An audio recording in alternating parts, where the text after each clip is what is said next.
جو بندہ جمعے والے دن صبح کو غسل کرتا ہے، اپنے گھر کے افراد کو، متحد لوگوں کو غسل کرنے کی ترغیب اور تلقین کرتا ہے، مسجد میں جمعہ پڑھنے کے لیے جلدی آتا ہے، جلدی، اور سب کو جلدی آنے کی تلقین کرتا ہے، اور چل کر آتا ہے، سواری پر سوار ہو کر نہیں آتا، اور آ کر امام کے قریب بیٹھتا ہے، کوئی لغو کام حرکت نہیں کرتا، ہر قدم کے بدلے میں جتنے قدم وہ اپنے گھر سے مسجد تک چل کر آیا ہے، ہر قدم کے بدلے میں پروردگار 1 سال کے روزے اور 1 سال کی تہجدوں کا ثواب اس کے نامہ اعمال میں درج کر دیتا ہے۔ اگر وہ بندہ اپنے گھر سے مسجد میں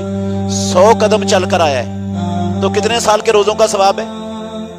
100 سال کے روزوں کا اور 100 سال کی تہجدوں کا۔ اور اگر 1000 قدم چل کے آیا ہے تو کعبے کے رب کی قسم ہے، رب دیتا ہے، رب نے دینا ہے، یہ رب کے نبی کا سچا فرمان ہے۔ 1000 قدم چل کے آیا ہے، رب کے پاس اجر کی کوئی کمی نہیں، وہ 1000 سالوں کے روزے اور 1000 سالوں کے ثواب کا ثواب اس کے نامہ اعمال میں درج کر دیتا ہے۔ کوئی اس سے زیادہ قدم چل کے آیا ہے، اتنے سالوں کے روزے اور اتنے سالوں کی تہجدیں رب اس کو عطا کرتا ہے۔ لیکن جب امام خطبہ دینے کے لیے ممبر پر قدم رکھ دیتا ہے، چڑھ جاتا ہے، اذان شروع ہو جاتی ہے، ممبر پر آ جاتا ہے، اس کے بعد جو لوگ مسجد میں آتے ہیں جمعہ پڑھنے کے لیے ان کو یہ ثواب کوئی نہیں ملتا، ہر قدم پر 1 ٹکے کا ثواب بھی نہیں ملتا، سبحان اللہ کہنے کا ثواب بھی نہیں ملتا، 1 آنے کا بھی نہیں ملتا ثواب، یہ ان کے لیے نہیں ہے ثواب۔ جو امام کے ممبر پر چڑھنے کے بعد مسجد میں آتا ہے نا، قسم اللہ کی ان کے لیے نہیں ہے یہ ثواب،